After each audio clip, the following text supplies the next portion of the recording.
today's video, I want to start a new series that I think in many ways will fundamentally change how you see the world and help you perceive a new level of beauty in your everyday surroundings. But before I do, I want to tell you a story that my mother told me about when I was a baby. She walked into a room that I was sitting in and saw me staring out the window with these wide eyes and mouth agape, this just expression of fascination and wonder, just utterly enthralled by all the shapes and lights that I was seeing. And that concept, that fascination with the world around me and seeing this profound beauty in what many think of as ordinary scenes of nature, has stuck with me a lot of my life. Now, part of this really interesting way of seeing the world around me is derived from some of the aspects of being on the autism spectrum. And I haven't really talked too much about that on this channel, if at all, so far, largely because I don't want to distract from the purpose of the channel, which is to inspire wonder for the natural world and the beauty of the world around people, so that they might better care for it and better appreciate the role of nature in their lives and for the lives of others. But while I spent a lot of my life learning how to exist in the human world by learning the language of social interactions in ways that come naturally to many people, there are these amazing side benefits of being on the autism spectrum, and one of them is a sensitivity to image and light and pattern. And I found that I'm often able to see things, patterns and shapes and colors and this spectrum of visual stimuli that aren't necessarily immediately apparent to people. And the goal that I have with a series of videos is to help people begin to perceive the world in that way, because I don't think that the way I see things is necessarily unique to me, and I think that it really provides a depth of richness and wonder and amazement that I think will be supremely beneficial in the lives of a lot of people. And in a lot of ways, the things I'm going to talk about are broadly known by the artistic community. They're the principles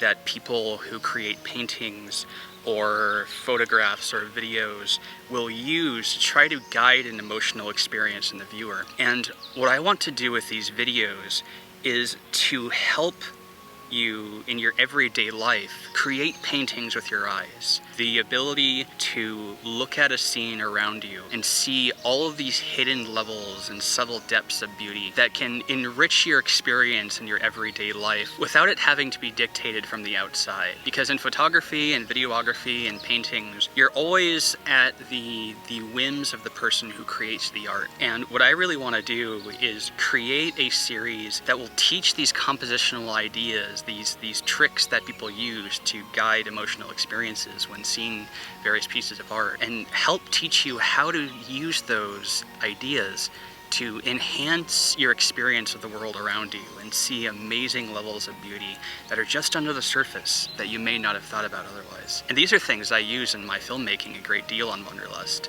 and I really love the idea of bringing that experience into your everyday life so that you can see these things where you are, rather than just having it guided where I am. And so for the first of these videos, I'm going to introduce you to the idea of lines in nature and how to use lines to enhance the visual experience of what you see around you. Before I talk about the specifics, let's see a sequence so that you can give an idea of the kinds of things I'm looking at.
warming up a bit.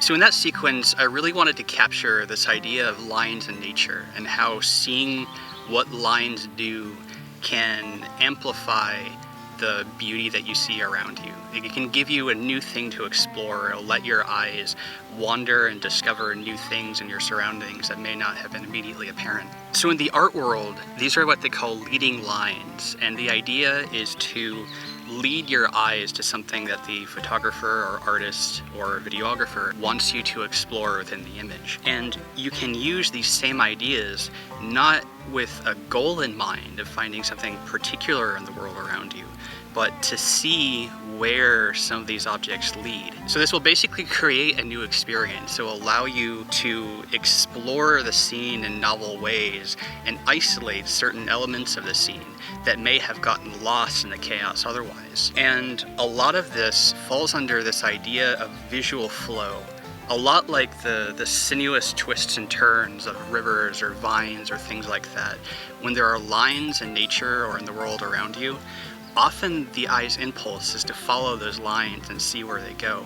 And once you hone that impulse, you can start to explore the world. And I think you'll be quite surprised sometimes by the things you find, particularly if you don't necessarily try to organize the objects in the world around you by this notion of importance, right? You don't want to see an object and say, this vine here is more important, more interesting than, say, this small stick that lies on the ground, or this piece of a leaf. I have this concept that I use when I do my filmmaking and when I'm exploring the world around me, is what I call beauty in the seemingly ordinary. And so this is this idea that objects and things that we tend to downplay the importance of in structuring a visual scene or in the world around us may actually have a profound amount of beauty if we get rid of these ideas of relative importance and rankings of objects. So the idea is to find the beauty in a fallen stick on the ground, or a small rotted leaf that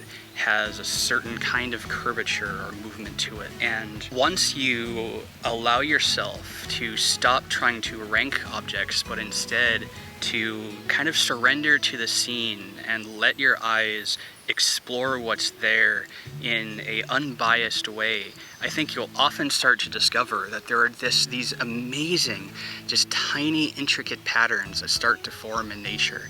Your eyes will latch onto a fern that moves in a certain direction, and then that fern in turn may reach onto a stick, and you follow the stick, and that might lead to a tree.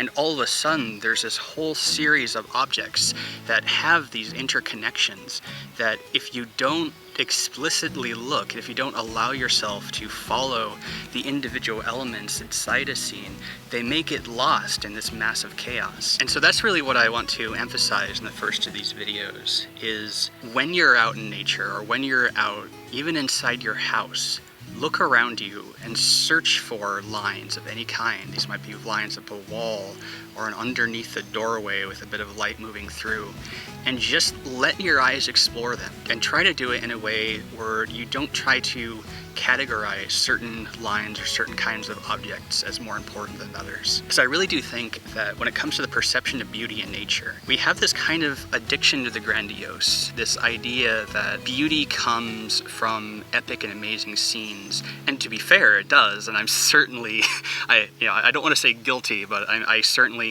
do incorporate these epic and grandiose scenes in my own work. But I think that the depth and richness and profoundness and enormity of a lot of the beauty that is out there will suddenly be unlocked if you allow yourself to seek that beauty in small scenes.